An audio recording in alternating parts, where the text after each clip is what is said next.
चलिए आगे बढ़ते हैं। मुस्लिम राष्ट्रीय मंच के पदाधिकारियों के अनुसार उनका ये मंच मुसलमानों को एक साथ लाकर राष्ट्रवाद की धारा से जोड़ने का काम कर रहा है। उनका मानना है कि जब तक सभी वर्ग और समुदाय कट्टरता छोड़कर एक साथ काम नहीं करेंगे तब तक प्रदेश और देश का विकास संभव नहीं है। वह यूपी को $1 ट्रिलियन इकोनॉमी बनाने की चर्चाओं के बीच अनादि टीवी ने मुस्लिम राष्ट्रीय मंच के सदस्य बाबा मुरारी दास उर्फ महीर ध्वज सिंह से खास बातचीत की। हम मौजूद हैं उत्तर प्रदेश की राजधानी लखनऊ में। उत्तर प्रदेश को $1 ट्रिलियन इकोनॉमी बनाने की कोशिशें जारी हैं। मुख्यमंत्री योगी आदित्यनाथ ने आज उसके लिए कंसल्टेंट नियुक्त किया है कि कैसे उत्तर प्रदेश की अर्थव्यवस्था जो अभी $0.254 ट्रिलियन है उसको $1 ट्रिलियन तक पहुंचाया जाए। हमारे साथ मौजूद हैं बाबा मुरारी दास उर्फ महीर ध्वज सिंह जी। बाबा जी राष्ट्रीय मुस्लिम मंच नामक एक बड़े संगठन के राष्ट्रीय टोली के सदस्य हैं और उसके बाद उस संगठन को स्थापित करने वाली जो राष्ट्रीय संगठन है उसके सदस्य भी हैं। बाबा जी, उत्तर प्रदेश विविधताओं से भरा हुआ प्रदेश, जहाँ गंगा है, यमुना है, सरस्वती हैं, जहाँ काशी है, अयोध्या है, मथुरा है, जहाँ 24 करोड़ देशवासी प्रदेशवासी हैं, उसको $1 ट्रिलियन इकोनॉमी बनाने का मुख्यमंत्री का सपना क्या सभी वर्गों के, सभी धर्मों के सपोर्ट के बगैर पूरा हो सकता है? आप एक ऐसे संगठन के साथ काम करते हैं जो कि मुस्लिमों को राष्ट्र की मुख्य धारा से जोड़ता है, उनके अंदर राष्ट्रवाद की भावना पैदा करता है। हम उसी सिलसिले में आपसे जानना चाहेंगे कि $1 ट्रिलियन इकोनॉमी का यूपी का सपना क्या बिना मुसलमानों के सहयोग के पूरा होना संभव है? आपका प्रश्न बहुत अच्छा है। किसी भी राजनयिक तौर पर जो मुख्य है उसको जनहित के सभी बड़े कामों को करने का कर्तव्य का पालन करना उसका धर्म है। आदरणीय श्री महंत हमारे योगी आदित्यनाथ जी महाराज मुख्यमंत्री के रूप में बहुत बड़े सपने को साकार करने के लिए पिछले जो 5 वर्ष में एक मेहनत किया है उसको उन्होंने कुछ जन विश्वास को अपने स्थापित किया और उसका एक प्रयत्न कर रहे हैं। $1 ट्रिलियन की जब बात आती है, 1 ट्रिलियन की इकोनॉमिकी की बात आती है, इतनी बड़ी इकोनॉमिकी को हम बिल्कुल कर सकते हैं क्योंकि हमारे पास 48 करोड़ हाथ हैं और 48 करोड़ हाथ बहुत बड़ी ताकत है। दुनिया के तमाम छोटे देशों से बड़ी ताकत है ये। और ये 48 करोड़ हाथ जब काम करेंगे तो आप $1 ट्रिलियन की $1 ट्रिलियन की बात कर रहे हैं। मैं कहता हूँ ये $5 ट्रिलियन तक चला जाएगा, यानी ये ज़्यादा दिन में नहीं, मैक्सिमम 5 साल में। और जब उसकी गति बढ़ेगी और इसको किसी जाति से, किसी समाज विशेष से, किसी धर्म विशेष से देखना बहुत गलत है। मैं आपको मुसलमान भाइयों के हिसाब से एक बात बता दूँ। मुसलमान भाई जब रोज़ नमाज पढ़ते हैं तो उनके लिए मस्जिद में अजान होती है, तो उस अजान में 2 शब्द बहुत महत्वपूर्ण आते हैं। एक आता है हैया इस फला, आओ फला के लिए, यानी फला बहबूद यानी तरक्की के लिए। हैया इस सलाह, आओ सलाहियत के लिए, सलामती के लिए, सलाहियत के लिए। यानी उनकी रोज़ की अजान में बेस है ये कि ये सलाहियत और फला बहबूदी यानी तरक्की, ये उनका बेस है अजान का। तो इसलिए उसमें से हमारा मुस्लिम समाज का जो अच्छा व्यक्ति है वो औद्योगिक क्षेत्र में, जब उत्तर प्रदेश को आप कहेंगे तो मैं आपको ये बता दूं कि आप बनारस में जाओगे तो साड़ी उद्योग में आप उनको अग्रणी पाओगे। जब आप भदोही मिर्ज़ापुर में जाओगे तो आप कालीन उद्योग में अग्रणी पाओगे। जब कानपुर में आओगे तो आप यहाँ की टेंडरियों में उनको अग्रणी पाओगे। जब आप आगरा में जाओगे तो आगरा के जूता उद्योग में उनको अग्रणी पाओगे। जब आप पिलखुआ और मेरठ में जाओगे तो वहाँ की खादी बनाने में उनको अग्रणी पाओगे। जब आप मुरादाबाद में जाओगे तो उनको पीतल के बर्तन, पीतल के खिलौने, पीतल के शोपीस बनाने में अग्रणी पाओगे। जब आप अलीगढ़ में जाओगे तो चाकू और ताले में उनको अग्रणी पाओगे। जब आप बरेली में जाओगे तो लकड़ी के काम में उनको अग्रणी पाओगे। ऐसे अपने उत्तर प्रदेश में जो औद्योगिक क्षेत्र है उसमें उन लोगों की जी भर के मेहनत है।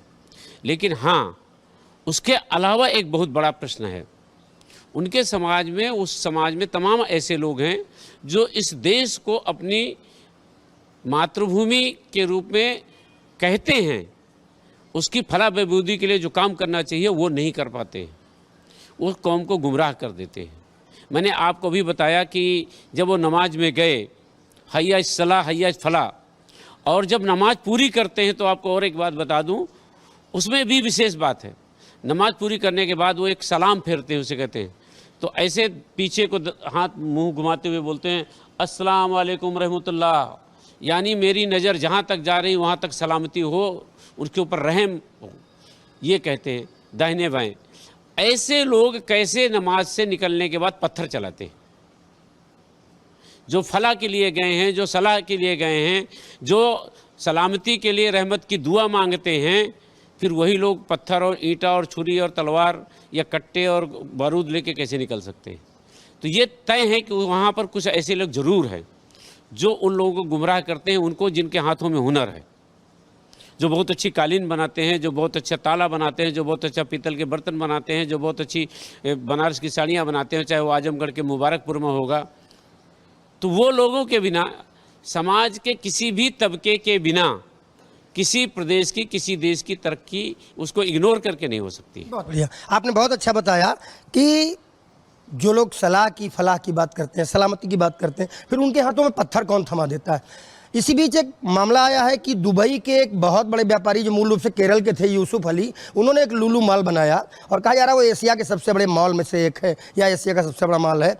निवेश में निश्चित रूप से उसका बड़ा हिस्सा हुआ, लेकिन उस मॉल के चालू होते ही उसको लेकर के एक कंट्रोवर्सी खड़ी हो गई और एक अजीब सा माहौल यहाँ बना। आपने पत्थरबाजी की भी बात की, तो अगर ये माहौल बना रहा और वो 48 करोड़ हाथ, जिसमें 20% हाथ जो हैं वो एक विशेष वर्ग के हैं, वो 48 करोड़ हाथ जब तक पूरे तरक्की के लिए, जब तक पूरे इस प्रदेश को आगे बढ़ाने के लिए नहीं लगेंगे, तो ये जो माहौल है जिन लोगों ने भी खराब कर रखा, क्या ये हमारा $1 ट्रिलियन इकोनॉमी का सपना कभी पूरे होने देंगे?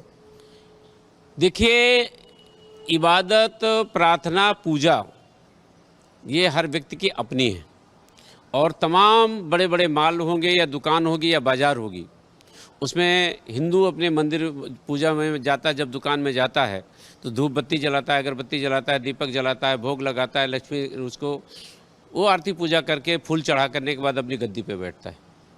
उसी तरह से तमाम हमारे मुस्लिम भाई हैं जो बाज़ारों में अपनी उनकी बड़ी बड़ी शोरूम हैं और जब उनको दोपहर का समय आता है, जौहर की नमाज का समय होता है, तो वहाँ वो नमाज़ पढ़ लेते हैं।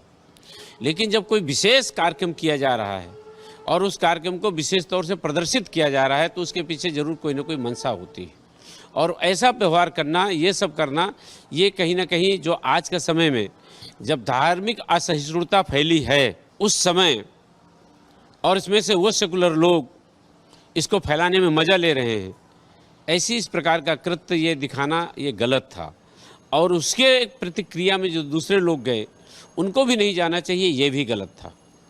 और इस तरह का माहौल, और मैं समझता हूँ कि उसका जो मैनेजमेंट बोर्ड है, जब मुसलमान है तो निश्चित रूप से वो अल्लाह ताला से खुदा से मांगेगा, लेकिन ये प्रदर्शन उसको नहीं कराना चाहिए। अभी आपको मैं जानकारी दे दूँ, यहाँ की मीडिया को कितनी जानकारी है, प्रशासन को कितनी जानकारी है। उस दिन जो लोग गए थे, यद्यप मुख्यमंत्री ने कड़ा किया और जो लोग हनुमान चालीसा पढ़ने गए उनको सबको जेल भेज दिया, लेकिन उसके अगले दिन कानपुर से, अगल बगल के सब जिलों से एक समुदाय विशेष अपनी अपनी गाड़ियों में इतनी बड़ी भीड़ को इकट्ठा करने का क्या मतलब है? इसका मतलब है कि वो कोई ताकत दिखाना चाहता है। कलाम पाक में जो कहते हैं लकुम दीन वकुम वले दीन, अपने अपने दीन में मुकम्मल रह के हम लोग आपस में मोहब्बत नाम के एक दीन को पकड़ें और मिल के जुल करके तरक्की के काम को करें। ये उनके लिए भी है और ये सब के लिए भी है। हम अपनी पूजा, इबादत, प्रार्थना, वंदना जो कुछ भी है वो अपने अपने जो पुरखों से, अपने गुरु से, जिस भी बड़े से सीखा है उसके अनुसार करें और उसके बाद मिलजुल करके व्यापार करें। उत्तर प्रदेश की तरक्की का मतलब भारत की तरक्की का है और भारत की तरक्की का मतलब दुनिया के अंदर खुशहाली और तरक्की लाने का है। ये बहुत समझने की बात है कि हम आज वहाँ खड़े हैं जहाँ हमने पिछले 3 साल के अंदर दुनिया को हमने कोरोना की दवा दी है, हमने अपने देश के नागरिकों को भूखों मरने नहीं दिया, अड़ोस पड़ोस के देश तमाम, नेपाल के नागरिकों के लिए, म्यांमार के नागरिकों के लिए, श्रीलंका के नागरिकों के लिए भी भारत ने अन्न दिया है, भोजन की व्यवस्था की है।